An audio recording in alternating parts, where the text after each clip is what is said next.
48. dersi Fıkh-ı Müyesser'den. Nahmeduhu ve nusalli ala Resulihil Kerim. Bardık namazın sünnetlerinden 33. sünnete. İnke Sure-i Fatiha der 4 rekete ahir az namazhay zuhr, asr ve isha ve der rekete sonra az namazı mağrib bekhalet. Alhamı okuymaklık. Farz namazlan hop sünnetlerdeki hemmesinde näme? Sure koşmaklık vacip. Emma farz namazlan o iktikadın doğru koşarında şey değil mi? O zaman qarın 3-nji rekat bolsun ya 4-nji rekat bolsun näme okuymaly? Fakat alham okuymaly. Şu alham okuymak näme şu tada? Sünnet şu. Şu suratında.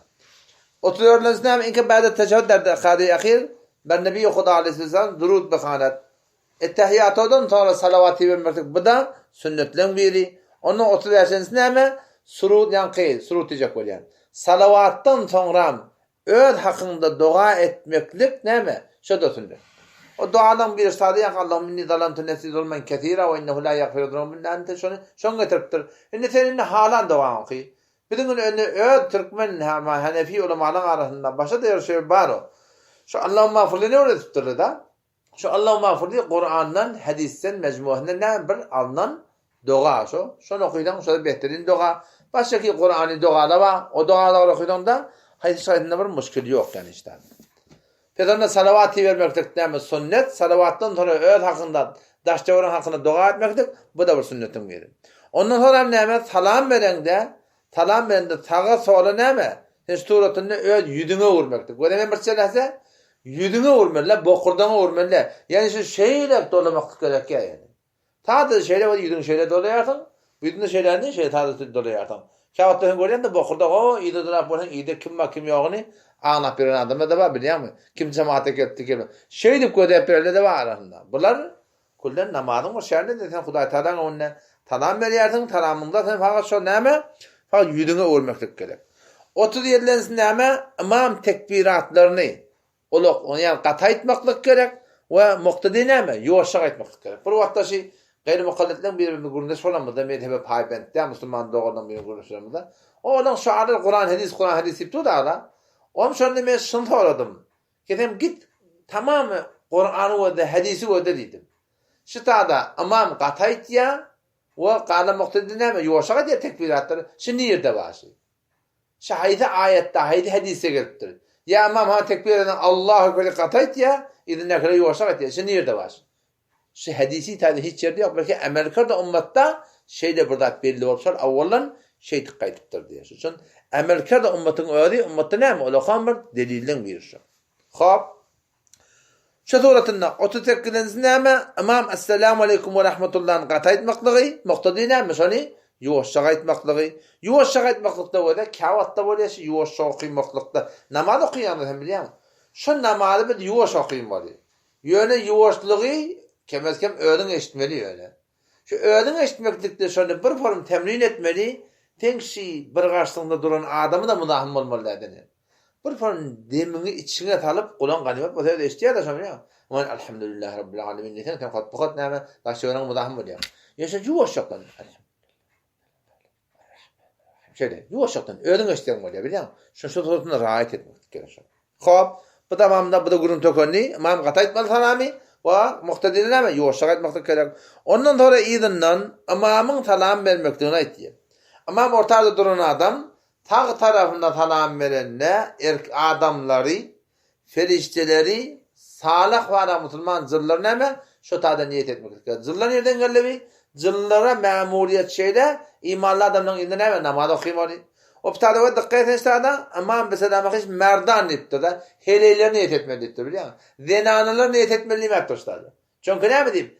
Yaş adam, yaş zenana salam vermektir. Doğru da bulurluk gerekli. Şunu şey koyupturlar. Bu muhtedi ne mesela hiç? Onun muhtedi olupturlar. Hem o da, benim o da bir şey. Eğer şu dürbün doğru sen imam hitap etsen. Muhtedi dürbün doğru imam hitap etsen. Doğru imamın elinde doğunda. Tak tarafına niyet edende ferişteni adamları, Müslüman zılları imam niyet ediyorsun. 4 niyet var diye. Tanrı'da 4 niyet, Tanrı'da 4 niyet var diye. Bu tarafa da şeyde salam verende, ferişte, Müslüman doğullum, Müslüman zılla imam niyet ediyorsun.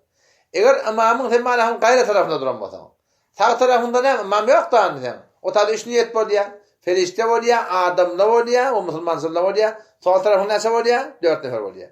Ama o taraftan sen ileri tarafta durmanın beçiydin. Onda sağ tarafında 4 niyet var ya, o sol tarafında ne var ya? 3 tane niyet etme var ya. Şu doğrutundan. Kırkınız neme? Abadık işte der salamı dobum nispet bir salamı payım ya böyle. Yani sen salam verende imam olsan ya önünde bolon da sen şoni Esselamu aleyküm ve rahmetullah diyerek ikinciyi ona Esselamu aleyküm ve rahmetullah yuvuşlaştın etmez onu. Şu da sünnetten değil. Ya o da din yerleri akla oraya da yani akla tertede. Yöne aklına kadar da derk etmeye. Diyanet dışı öten şan kurun da sen kör adam bedin. Peygamber ne emeden bu da qataytdır, yoşaytdır. Asıl şuna meneş var nokta soğappa.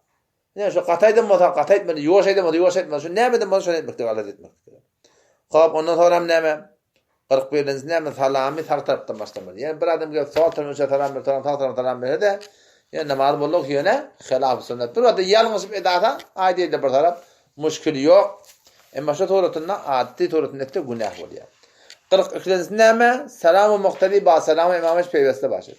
Yani imam salam verip esselamu aleyküm ve rahmetullah diye ne selam vermeye başlamalı.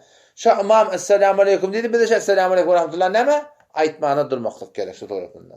Hop ondan sonra mesbuk diyen idagalan adama diyerler. Mesbuk adam ne ettir? İmam iki salamından farık bolandan sonra goyan diptirdi. Sen idaga attırsın da. Ama bir tarafına salam verende goyana kalmalı dedin. İki tarafına salam versen on goyana kalmalı. Ne mi değil? Çünkü ihtimali kentin imam da var seni sevmek için boynu vasıf olmasın. O da olarak gidip ahiranı ya da söz şamını. Sonra iki tarafına salam vermekten tavır etmeli. Ta ki de mutmin olarak namazına ve tökünni. Ta ki de şunun sorundan kalmaklık gerek. Mesbuk feragat-ı imamına Azhar-ı intizar bakacak ve kablet feragat-ı imam Azhar-ı verayı tamam kere namazı isade neşebet. Yani imam şöyle ikinci selamını Esselamu aleyküm ve rahmetullah deyip töküden yerine şununla goyana kalmaklık gerek diye. Allah Teala nesibette inni kefte galiben hemen yukarı taraflara misafirde gitsem gidamalıyım. O zaman ders kalır. Dersin vardı musahabbatı namazı. Musahabbattan sonra namma, ondan sonra namazı da uyanattı. İnşallah şu torundan Allah Teala ömür verdiğinden varık gider. Vesselamu aleyküm ve rahmetullahi ve berekatuhu.